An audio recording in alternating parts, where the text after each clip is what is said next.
Hello, everyone, and welcome once again to another fantastic episode, hopefully, of Selling Greenville, your favorite real estate podcast here in Greenville, South Carolina. I am your host, Stan McCune. As you guys all know, I am a realtor here in Greenville, South Carolina, and I represent everyone: buyers, sellers, investors, owner-occupants, everything in between. And you can find all of my contact information in the show notes if you need to reach out to me, if you want to get together, if you want to talk real estate, if you just want to shoot the breeze. If you discover that this show is not on the podcast app or platform that you like to use, let me know that as well, because we're trying to be on as many platforms as possible, not just Apple, Google Play, Audio Boom, Spotify. I'm trying to get onto Amazon. That one's a newer one that's a little bit weird. Anyway, if you search Selling Greenville and we're not in the podcast app that you use, let me know and I'll try to get it on there. And just a reminder, as always, as well, make sure that you subscribe to the show so you don't miss any future episodes, and give us a rating. We love to see those ratings, as many stars as you can afford. Hopefully you can afford all 5 stars. And go ahead and download episodes if you so desire, particularly if you're going on a plane or whatever the case may be. Do all those things to help push the show up in the algorithms, particularly in Apple's algorithm, so that more people get to hear this and more people get to network with me and get to learn about Greenville. That helps all of us as more people learn about Greenville and learn about real estate around here. Today, our episode is going to be a little bit different than normal, and I'm going to warn you guys, I have my desk in the standing position because I'm a little bit amped up right now, all right? So I'm not sitting down for this show. I am going to go on a little bit of a rant, perhaps. I don't have any notes in front of me right now, but I'm going to go on a little bit of a rant about basement homes in Greenville. And this rant has been brewing in my mind for 5 years, ever since I went to real estate school 5 years ago with Charlie Wyatt, locally renowned real estate guru teacher here in Greenville. Pretty much everyone that's gotten their real estate license in Greenville has had him as a teacher. Charlie Wyatt put this bug in our ears 5 years ago when we were in real estate school. We were talking about how homes are valued and how appraisers view homes. And we started talking about square footage that is above grade, meaning, when they build the house, they build the foundation, and then they build the house above the foundation, right? That's above grade. It's above the ground. And then below grade square footage, or what's commonly referred to as the basement. We were talking about above grade versus below grade, and he said, kind of in passing, appraisers are supposed to consider below grade that has the same finishes as above grade as comparable value, which makes sense. If it has the same type of flooring, if it has sheetrock, drywall, same quality finishes, same quality windows, all of those things, it should be deemed of similar value to the rest of the house. But, Charlie said, he went on to say, most appraisers will just slap a 50% value on the below grade. So they'll calculate what the above grade value is for the basement, for the house in general, the price per square foot. So let's say that they determine for this neighborhood, the price per square foot on average is $100 a square foot. When they get to the basement, even if the basement is finished and looks exactly like the rest of the house in every way, they'll just slap a 50% value. And so then in that case, it would be $50 a square foot for the basement. So if you have, for instance, 2,000 square foot, well, let's just say 1,000, just to keep it simple. 1,000 square foot home up top, 1,000 square foot basement. Everything looks exactly the same. And the price per square foot in the neighborhood is typically $100. You would expect it to be a $200,000 house, right? Because you take the square footage, 2,000 square feet times the price per square foot, 100. And then you determine from there, okay, you multiply that, 200,000. Well, the typical appraiser would actually give it a valuation of 150,000. Full value for the above grade, half value for the below grade finished basement. By the way, this goes without saying, but they are only counting areas that are heated and cooled. All right, so we just need to be particularly heated. So we just need to be clear about that. If there's a part of a basement that's finished but it's not heated, that will not count to an appraiser. Anyway, Charlie put that bug in my mind, and he said that he didn't think that was what appraisers should do, but that's common practice. And so ever since then, the 5 years I've been a realtor, I have been paying close attention to basement homes and seeing what appraisers do. And guess what? Charlie was dead right. Every single basement home that I have looked at an appraisal for has been given a 50% value relative to the above grade square footage, including my own home. I live in a basement home. I'm recording this in my basement office right now. My basement is finished just as nicely as the rest of my house. I mean, crown molding, the works. With one very, very minor exception, and that is that there's a portion of my finished basement that has vinyl tile, whereas most of the rest of the house has either hardwoods or ceramic tile or carpet.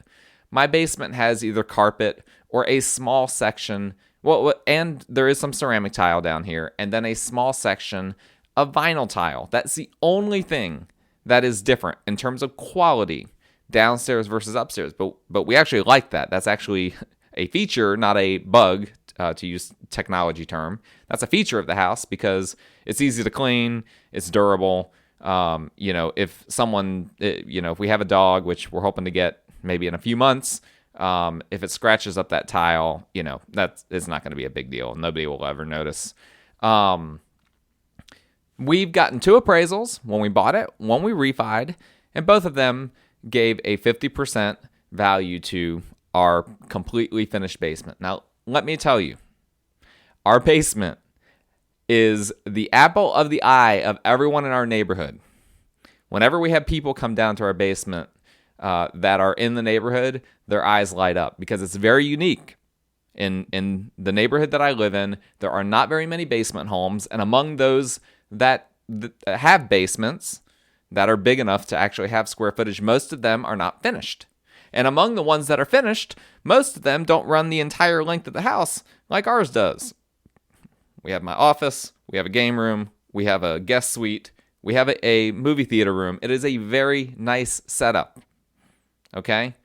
I can assure you, if I listed this house, I would be hindered by an appraisal. I can assure you, I could get a value for this house. Someone on the open market would buy this house for more than it would appraise for. Because when people would come down here, they wouldn't see, this is a basement, Here's what we see a lot down here.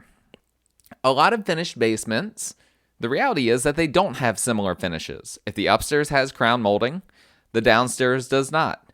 If the upstairs has nice, sheetrock ceilings, the downstairs has ceiling tiles. Like, those industrial style ceiling tiles. Maybe not as nice of windows. This is very, very commonplace that we see that the basement finishes downstairs in the basement are not as nice as the rest of the house. That's totally understandable. That basement should not be worth what the rest of the house is worth. But guess what? Appraisers, more often than not, when they go into the basement, that is almost exactly the way the rest of the house is. They're not giving 100% value or even 90% or 80% or even 70%. They are almost all the time giving 50%. Now, there was a Facebook thread that I was a part of, got a little bit heated at one point between an appraiser and another realtor. But it was on an appraiser and realtor group that I'm a part of. And we got into a bit of a debate over what should happen and how basements should be handled. And a few people on there said that they had gotten a few realtors said they had gotten full values on basements on a few of the appraisals that they had. So I know it's not 100% of the appraisers out there that are doing this, but a large, overwhelming percentage of the appraisers in the area appear to not even be considering anything outside of the basement. If it's a nice basement, the highest it can get is a 50% value. Now, the appraiser that was on this Facebook thread was very defensive at the idea that that's the wrong way to approach it. And he, went to explain that it's cheaper to build a basement, that if builders knew that there was all kinds of pent-up demands for basement, they would be building a bunch of basement homes. What other arguments did he use? He said that you have to take the neighborhood into account, which is true, obviously.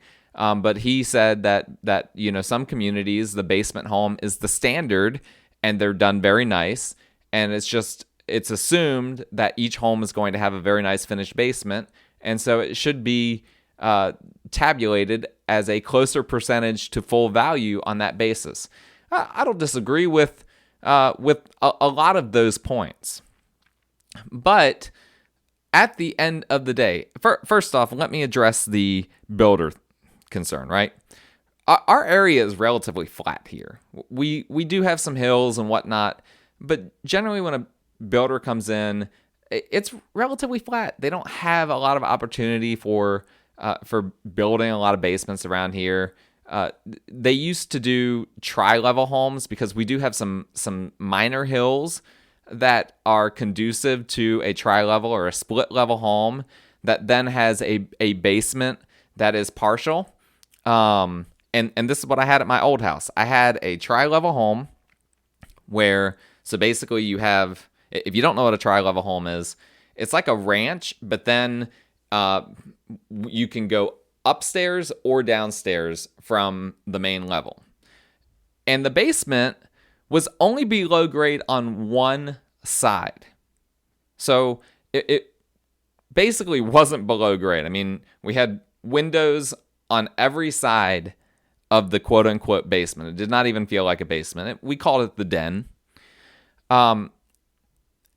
Because it was below grade on one side, on our appraisals for that house, we also got 50% value for the square footage of the den. And again, finished to similar finishes as the rest of the house, comparable finishes to the rest of the house, if not nicer in a lot of ways.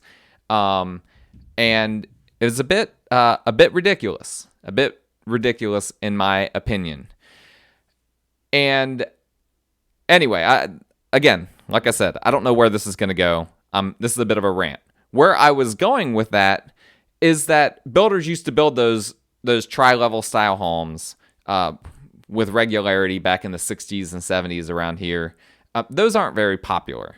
They're kind of split up, not very popular. And so it's only logical that builders would not be building those anymore, even though our area with the minor hills that we have are conducive to those types of homes.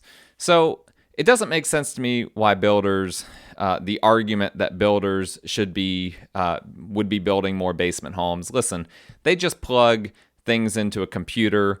Whatever is simple. They try not to do anything too crazy. We have a lot of production builders in this area, big national builders and whatnot. And so they are just looking for a basic model that, a handful of models that they can apply to a neighborhood that is on a slab foundation and very simple to build. They're not building homes on basement foundations really at all.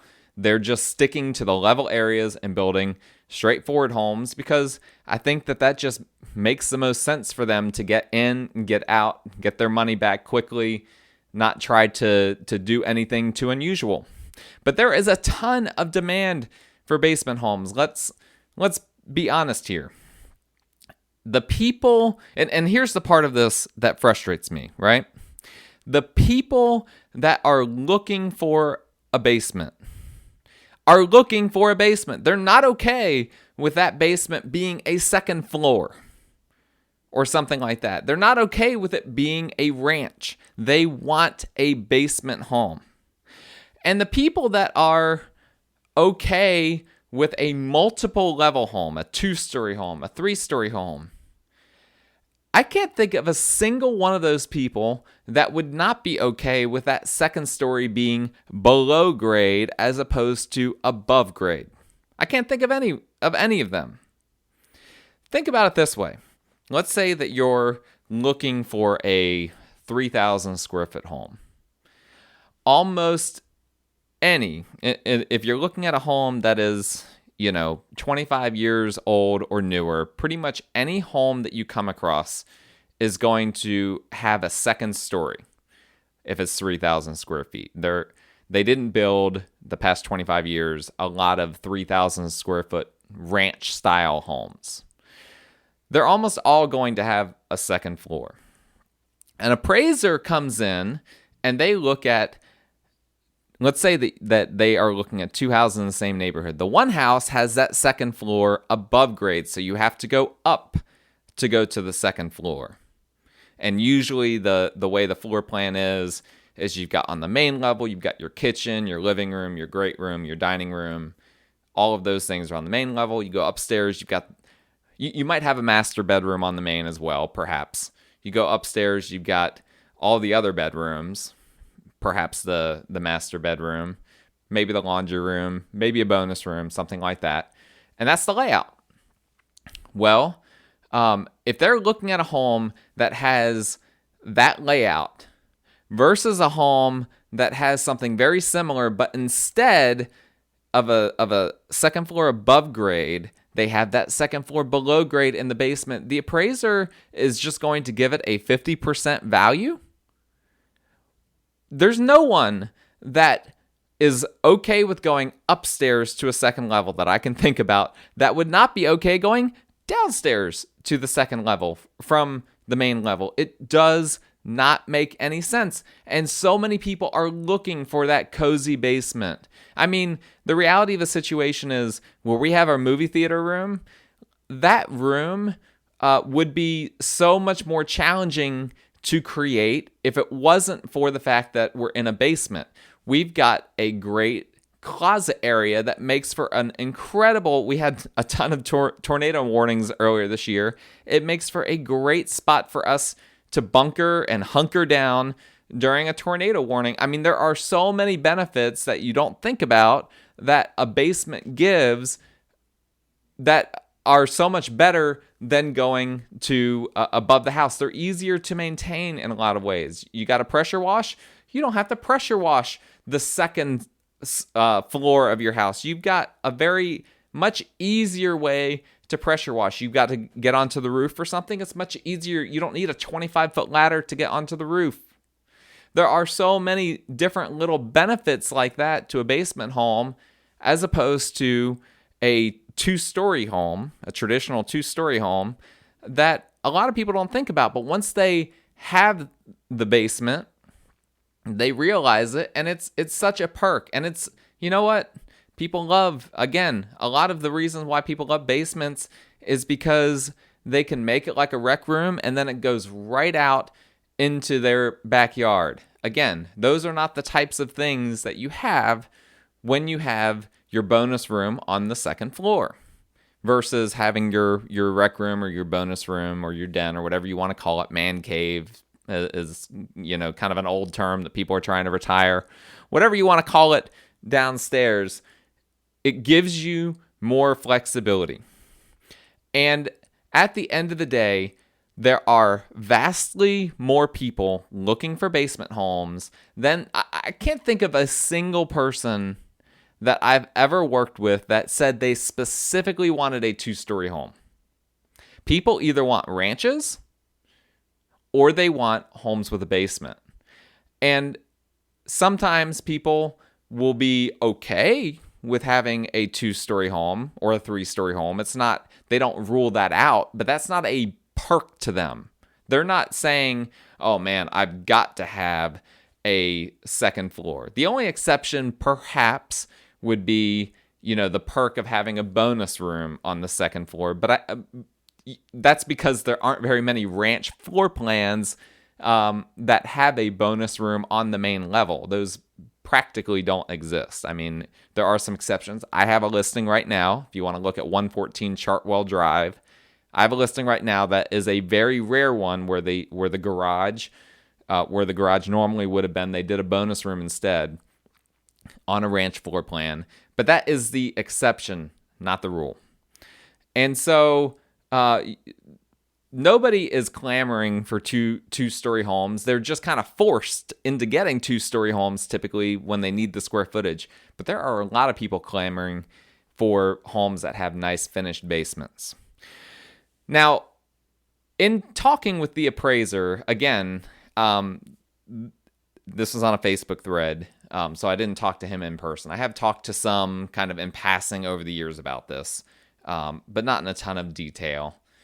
One thing that came up was he wanted me to provide data on why I believed the basement homes were more valuable than non-basement homes, or at least that the square footage was of comparable value below grade to above grade. Now, he would not provide any data to support what he was saying, mind you. Granted, I do respect appraisers 100%.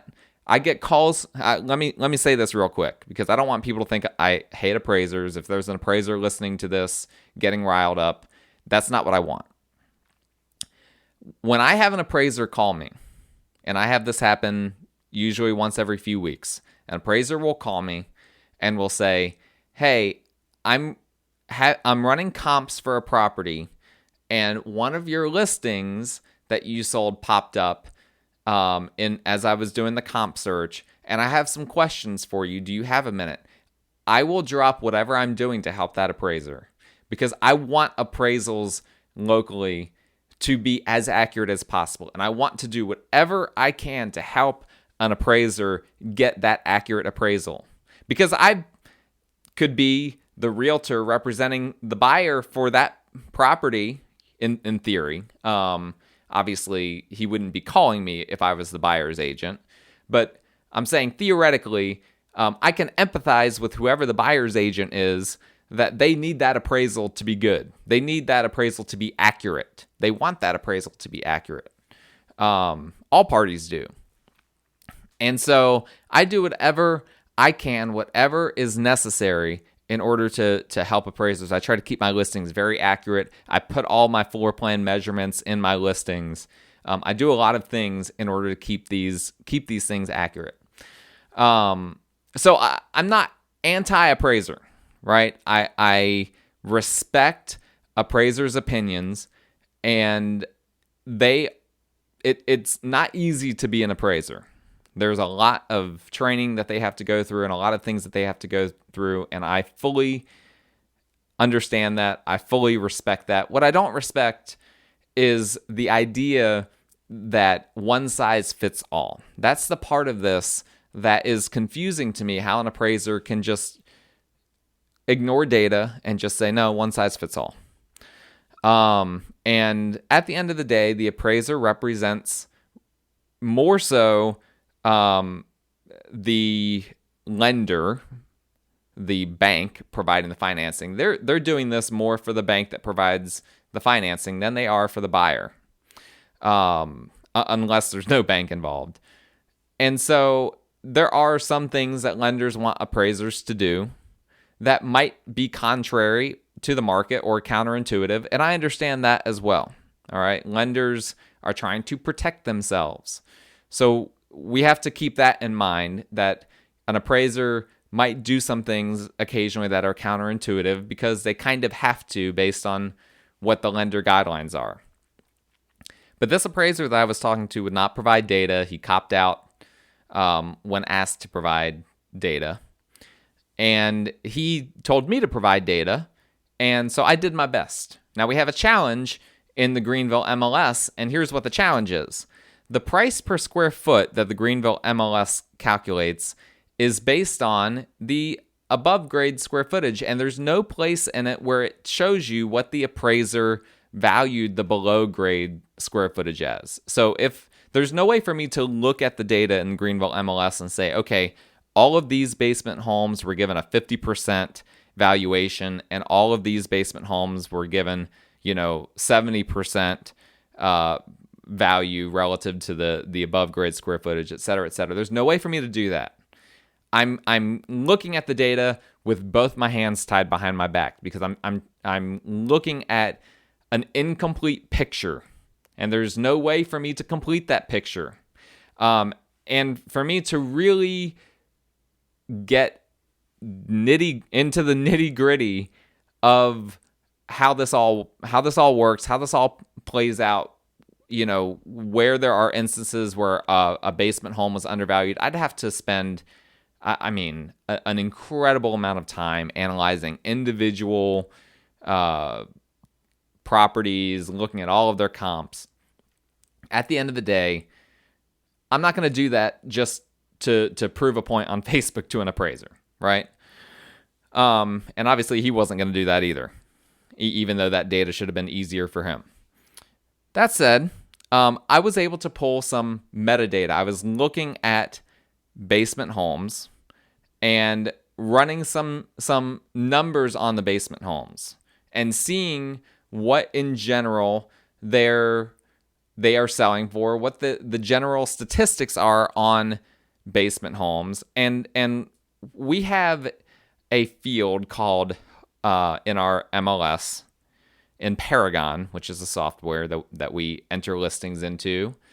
It's called full finished basements. Now, this is a loaded phrase because, again, a basement may be finished, but it may not be finished to the same quality as the rest of the house. You may have, like I said, ceiling tiles or not as nice a floor or whatever the case may be.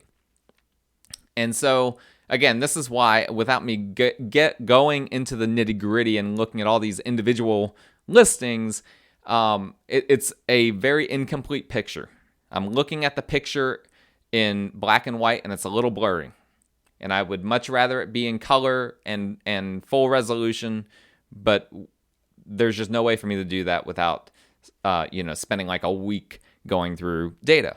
So I ran data on these full finished basements, understanding those limitations that I just described.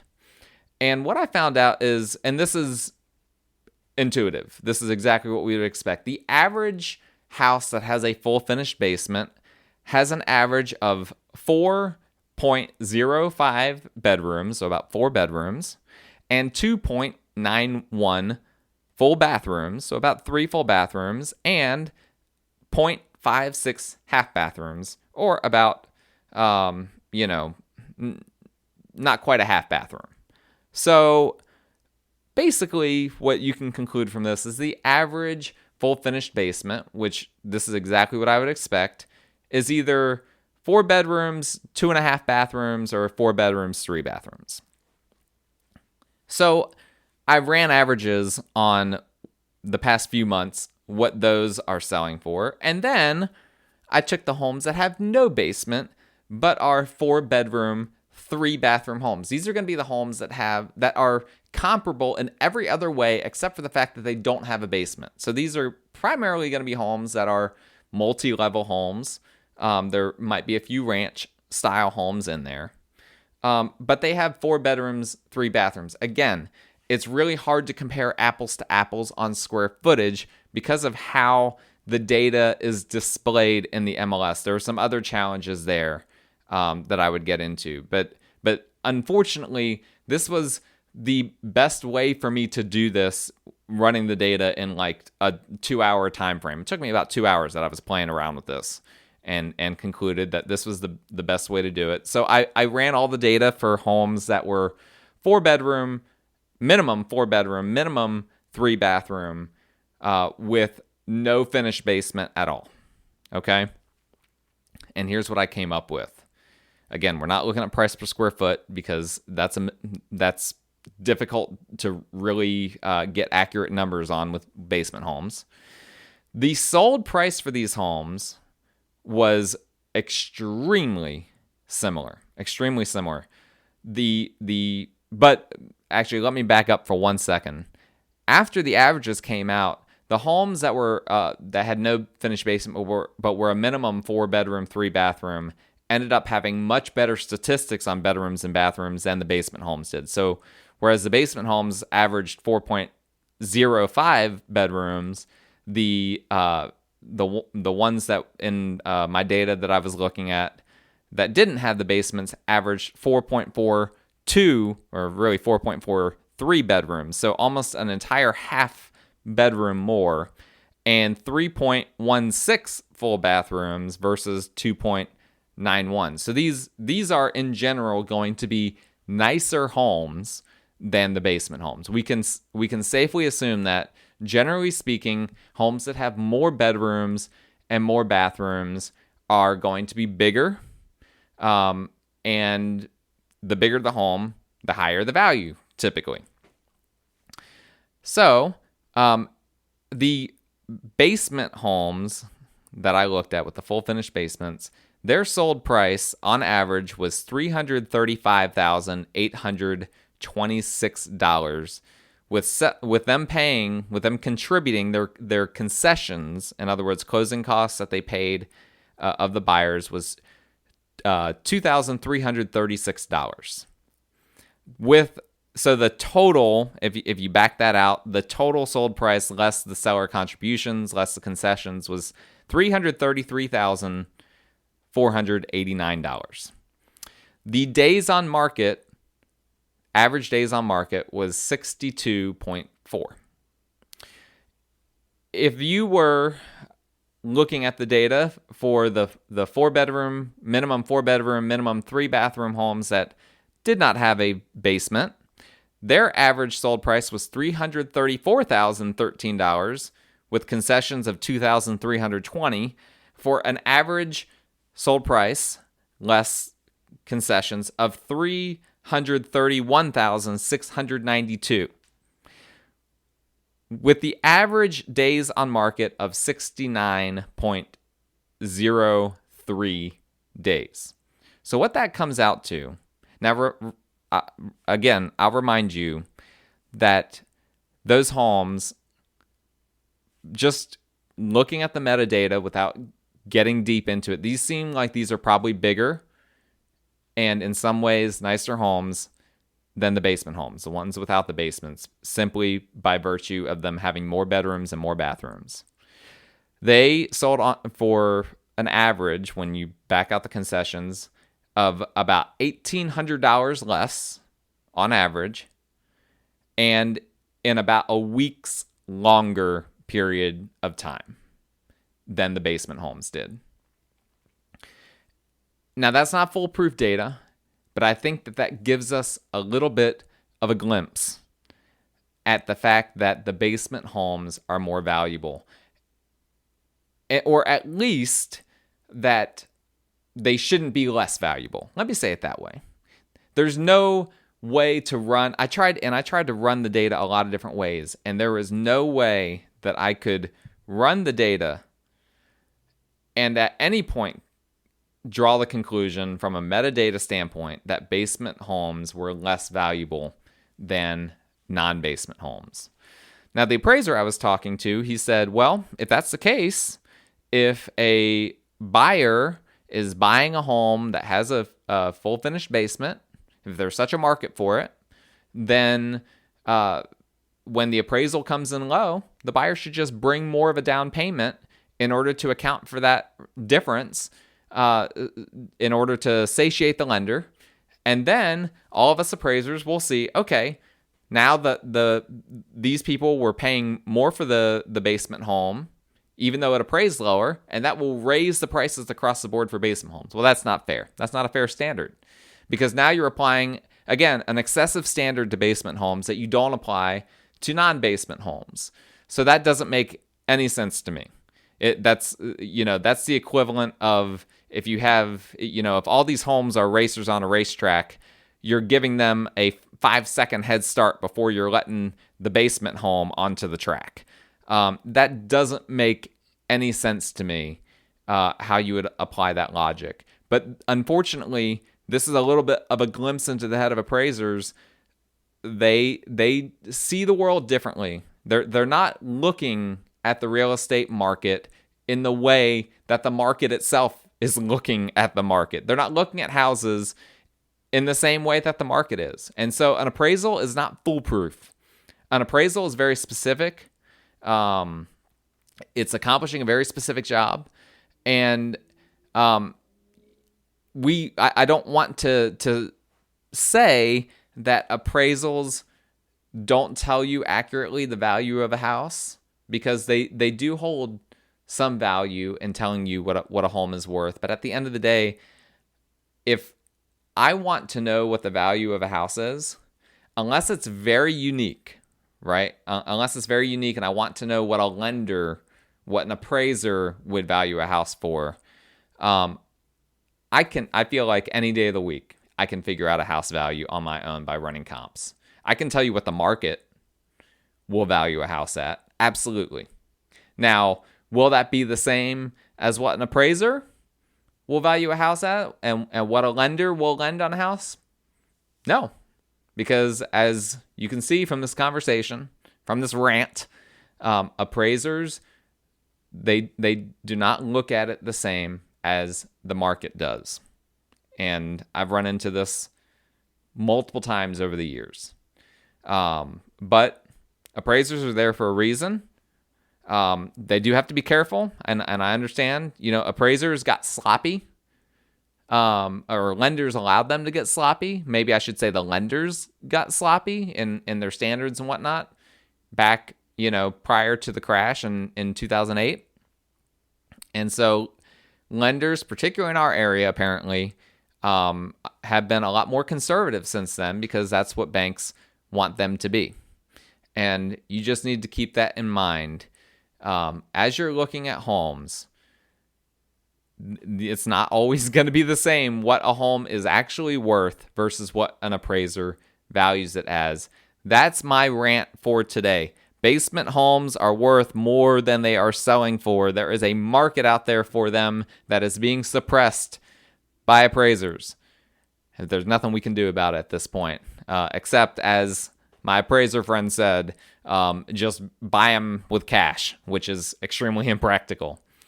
But that is it. That is all. That is the end of my rant. I hope you guys enjoyed it. I hope you guys learned from it. If you have any questions, let me know. As always, my contact information in the show notes. Give us a rating, give me a review, subscribe, download, do all of those neat things.